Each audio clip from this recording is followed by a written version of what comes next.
Hello friends, welcome to Inatta foods. இன்றைக்கி இனட்டா ஃபுட்ஸில் நம்ம restaurant ஸ்டைலில் ரொம்ப சுவையாக அதே சமயம் ரொம்ப குவிக்காக செய்யக்கூடிய ஒரு லஞ்ச் பாக்ஸ் ரெசிபி தான் நம்ம இன்றைக்கி பார்க்க போகிறோம்.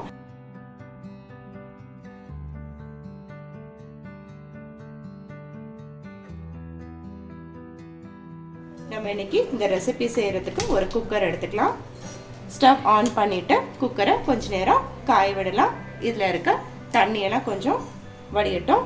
இப்போ நம்ம இந்த குக்கரில் 3 டேபிள் ஸ்பூன் அளவுக்கு எண்ணெய் விட்டுக்கலாம். நான் இன்றைக்கி நல்லெண்ணெய் விட்டு தான் சேர்க்குறேன். நீங்கள் விருப்பப்பட்டால் வெஜிடபிள் ஆயிலோ இல்லை நார்மல் ஆயிலோ நீங்கள் ஆட் பண்ணிக்கலாம். நான் இன்றைக்கி நல்லெண்ணெய் விட்டு தான் செய்கிறேன். நம்ம விட்டுருக்க எண்ணெய் நல்லா காஞ்சி வரட்டும். அடுப்பை மீடியம் ஃப்ளேம்லேயே விட்டு காய விடலாம். நாம் இன்றைக்கி செய்யக்கூடிய ரெசிபி பார்த்தீங்கன்னா லஞ்ச் பாக்ஸ்க்கெலாம் ரொம்ப குயிக்காக சட்டுன்னு செய்யக்கூடிய ஒரு ரெசிபி. ரொம்ப ஃபாஸ்ட்டாக மார்னிங் டைமில் சீக்கிரம் செஞ்சு முடிச்சிடலாம். எங்களுடைய இனட்டா ஃபுட் சேனலில் பார்த்தீங்கன்னா veg non veg recipes, varieties of pulao, biryani, sweet recipes எல்லாமே அப்லோட் பண்ணியிருக்கேன். விருப்பப்படுறவங்க நீங்கள் அந்த ரெசிபியை பார்த்து உங்கள் வீட்டில் ட்ரை பண்ணுங்கள்.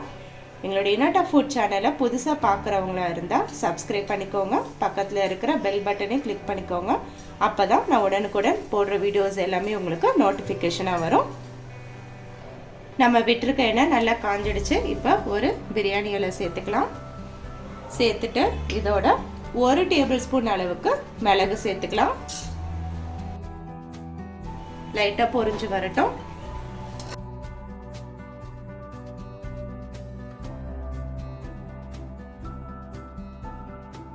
இதோட 2 டேபிள் ஸ்பூன் அளவுக்கு ஜீரகம் சேர்த்துக்கலாம். விட்டு நல்லா கலந்து கொடுத்துக்கலாம். 3 பச்சை மிளகாய் சேர்த்துக்கலாம்.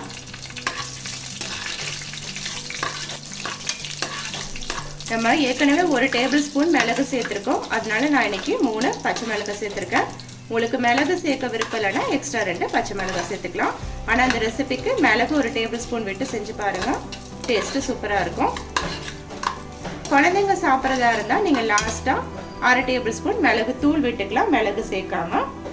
இதோட ஒரு பெரிய வெங்காயத்தை நீல வாக்கில் கட் பண்ணி சேர்த்துக்கலாம்.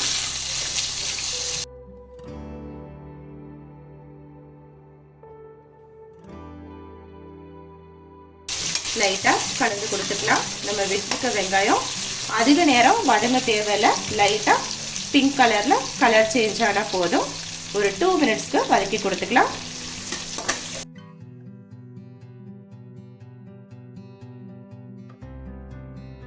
நம்ம விட்டுருக்க வெங்காயம் இன்னும் குயிக்காக வதங்கி வரதுக்கு 1 டேபிள் ஸ்பூன் அளவுக்கு உப்பு சேர்த்துக்கலாம்.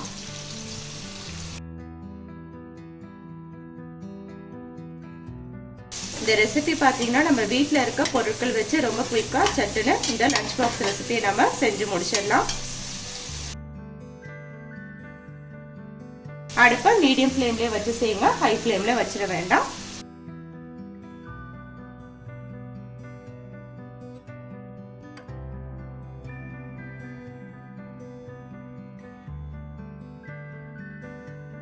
அப்பப்போ அப்படி லைட்டாக கலந்து கொடுத்துக்கோங்க. 2 மினிட்ஸ்க்கு வதங்கினா போதும். லைட்டாக வெங்காயத்தோட கலர் சேஞ்ச் ஆன போதும். அதிக நேரம் வதக்க தேவையில்லை.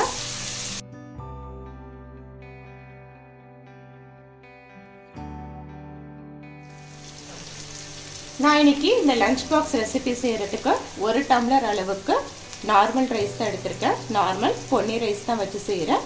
நீங்கள் விருப்பப்பட்டால் பாஸ்மதி ரைஸ் கூட எடுத்துக்கலாம்.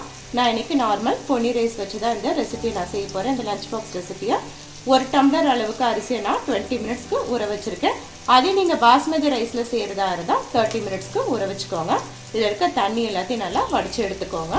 எடுத்துகிட்டு இந்த ஆனியன் கலவையிலே இந்த ரைஸை நம்ம ஆட் பண்ணிக்கலாம். நம்ம விட்டுருக்க வெங்காயம் நல்லா வதங்கி வந்துடுச்சு. லைட் பிங்கிஷ் கலரில் கலர் சேஞ்ச் ஆகிடுச்சு.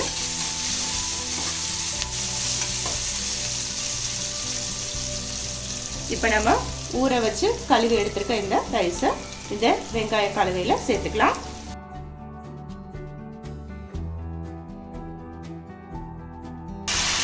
தண்ணி எதுவுமே இல்லாமல் பார்த்துக்கோங்க.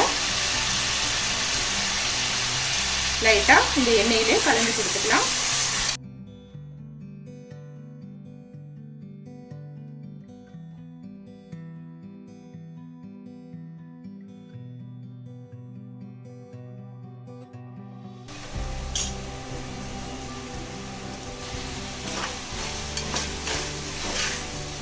ரைஸை இந்த மாதிரி எண்ணெய் கலவையில் வதக்க செய்யும் போது நம்மளோட சாப்பாடு நல்ல டேஸ்ட் கொடுக்கும். அதே சமயம் ஒன்றோடு ஒன்று ஒட்டாமல் உதிரி உதிரியாக வரும். நம்ம லஞ்ச் பாக்ஸ்லாம் கொடுத்து விடும்போது நம்மளோட ரெசிபி காயாமல் அப்படியே ரைஸ் பார்த்திங்கன்னா அப்படியே உதிரி உதிரியாக ஃப்ரெஷ்ஷாக இருக்கும். அதுக்காக அப்படி லைட்டாக நம்ம எண்ணெயில் ரைஸை கலந்து கொடுத்துக்கிறோம். ஒரு நிமிஷத்துக்கு கலந்து கொடுத்த போது ரொம்ப நேரம் கலக்க தேவையில்லை. அடுப்பை மீடியம் ஃப்ளேமில் வச்சு கலந்து கொடுத்துக்கோங்க. நான் இன்னைக்கு நார்மல் பொன்னி ரைஸ் தான் எடுத்து செய்கிறேன்.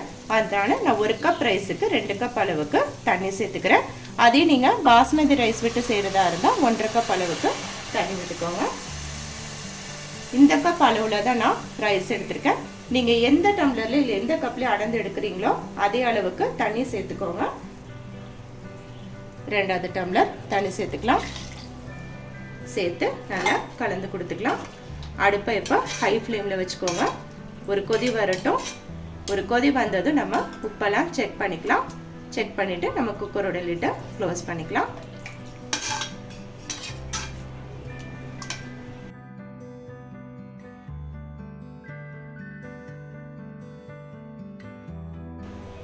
எப்பொழுதும் பிரியாணி வெரைட்டி ரைஸ் இதெல்லாம் செய்யும் போது தண்ணி நல்லா கொதிச்சு வந்ததுக்கு அப்புறமேட்டுக்கு உப்பு செக் பண்ணி பார்த்துக்கோங்க. காரெல்லாம் செக் பண்ணிக்கோங்க. இல்லைன்னா உப்பு காரத்தோட டேஸ்ட் அளவு நமக்கு கரெக்டாக தெரியாது. ஒரு கொதி வந்துட்டோம்.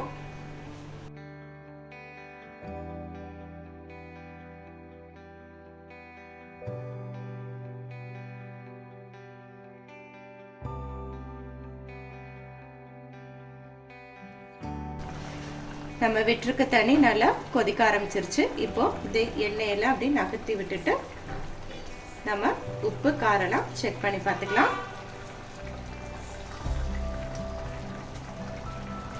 எனக்கு உப்பு காரம் எல்லாமே கரெக்டாக இருக்கு. இந்த ரெசிபிக்கு பார்த்தீங்கன்னா 1 டம்ளர் ரைஸுக்கு 1 டேபிள் ஸ்பூன் அளவுக்கு உப்பு கரெக்டான ரேஷியோ. இப்போ நம்ம குக்கரோட லிட்டை க்ளோஸ் பண்ணிக்கலாம்.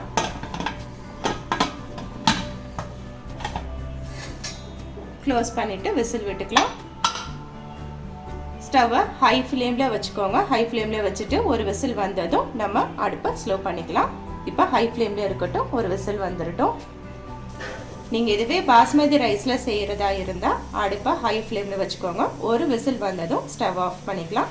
நம்ம இன்னைக்கு நார்மல் ரைஸில் செய்கிறதுனால 2 விசில் வரணும்.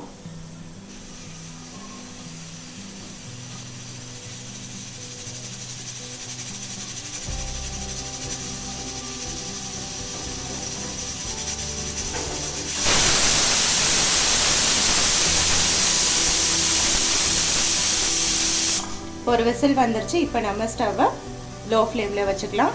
வச்சுட்டு ஒரு 10 மினிட்ஸ்க்கு விட்டுடலாம். செகண்ட் விசில் வந்துடும். இதே நீங்கள் பாஸ்மதி ரைஸில் செய்கிறதா இருந்தால் ஒரு விசில் வந்ததும் ஸ்டவ் ஆஃப் பண்ணிக்கோங்க. செகண்ட் விசில் வந்துட்டோம். செகண்ட் விசில் வந்துட்டு ஸ்டீம் அடங்குனதும் நான் உங்களுக்கு ஓப்பன் பண்ணி காட்டுறேன்.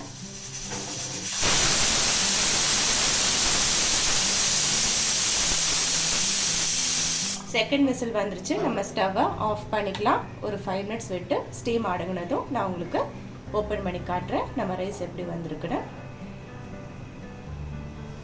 5 மினிட்ஸ் ஆச்சு. இப்போ நம்ம குக்கரோட லிட்டை ஓப்பன் பண்ணி பார்த்துடலாம்.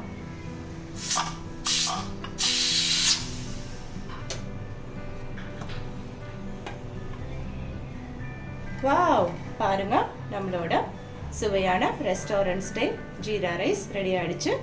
இது நம்ம லஞ்ச் பாக்ஸ்க்கு குயிக்காக செய்யக்கூடிய ஒரு ரெசிபி.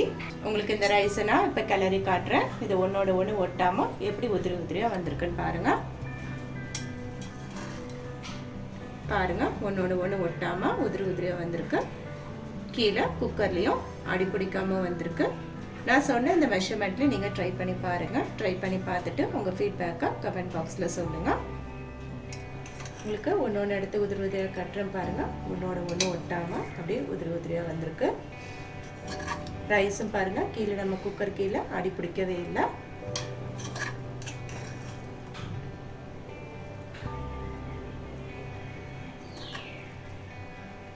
நம்மளோட சுவையான ஜீரா ரைஸ் ரெடி ஆயிடுச்சு. இப்போ நம்ம இதை ஒரு பிளேட்டுக்கு மாற்றிக்கலாம். நீங்கள் இந்த ரெசிபியை உங்கள் வீட்டில் ட்ரை பண்ணி பாருங்கள். ட்ரை பண்ணி பார்த்துட்டு ஃபீட்பேக்கை கமெண்ட் பாக்ஸில் தெரிவிங்க. மீண்டும் உங்களை அடுத்த ரெசிபியில் மீட் பண்ணும் வரை பாய், டேக் கேர்.